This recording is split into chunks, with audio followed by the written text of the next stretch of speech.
欢迎观看老爸的时光。今天分享2种米月饼的做法。2种月饼制作都非常的简单。第一种是大米的月饼，这款月饼的制作教程网上也是非常的多，就不做过多的介绍了。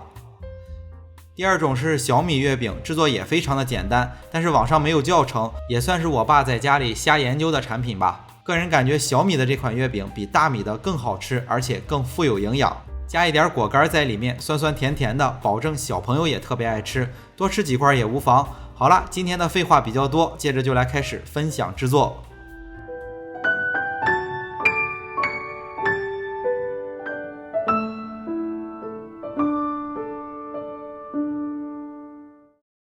首先来分享米月饼的做法，100克的糯米粉和100克的粘米粉。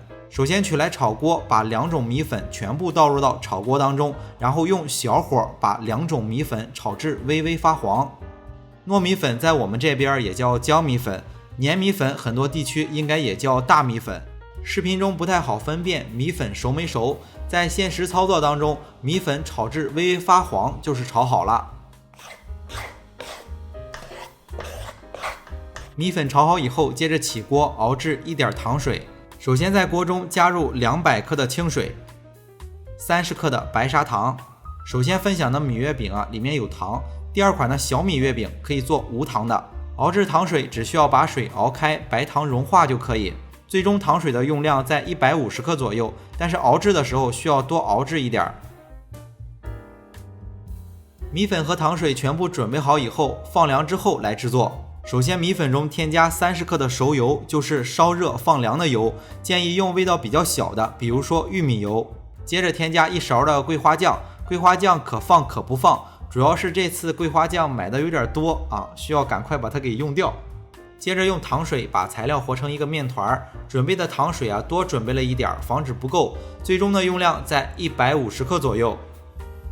接着取来适量的馅料，可以根据自己的口味准备。视频中用到的是豆沙馅，之前分享过很多馅料的制作，我把之前视频的链接和配料表附在一起，放在留言区或者备注栏。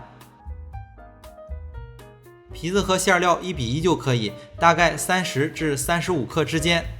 其实今年没打算分享这款月饼，但是有很多朋友留言想学，制作也不是很难，就捎带手的把这款月饼给做了。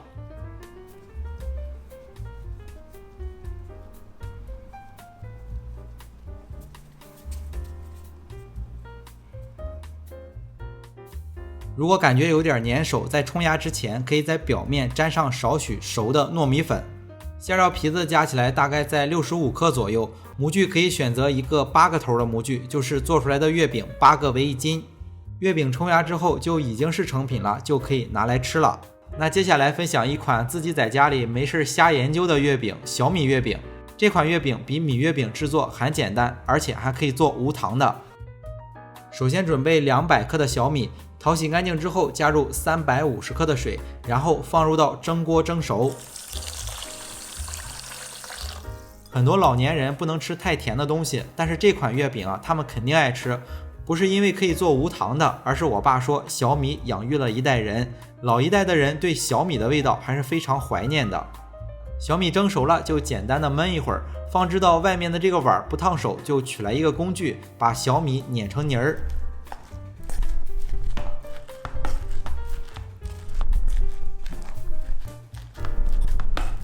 小米捣好之后就起锅，用中小火把小米炒一下。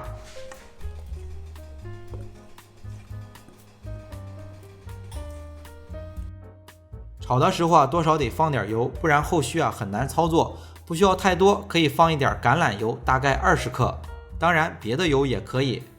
主要是把材料里的水分炒出来一点，让材料成型不粘手，一握就能成团。炒好的材料需要放凉之后来用，如果喜欢吃果干的，趁着这个时间可以准备50克的果干，切碎和小米混在一起，这样做出来酸酸甜甜的，口味更加的好。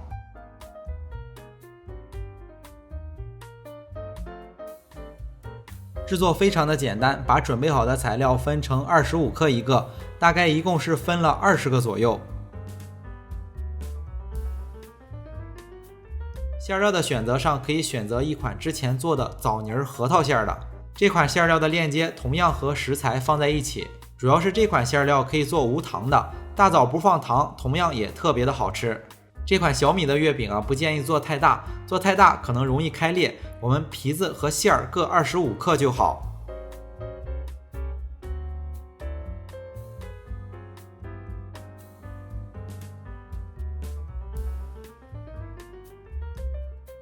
然后取来一个50克的模具，冲压成型，这样就做好了。两款月饼都不需要烤箱，但是也存放不了多久，尽量当天做当天吃。为了方便大家去记视频中所需要的材料，视频下方的备注栏或留言区有文字版的配料，有问题可以在留言区留言。大家如果喜欢老爸做的美食，可以帮忙关注点个赞，谢谢大家。个人还是推荐试一试做小米的这款，做出来挺清香的，而且这款月饼多吃几块也没有关系，易消化，老少皆宜。好了，那今天的这期视频到这里也就结束了，也祝大家生活愉快。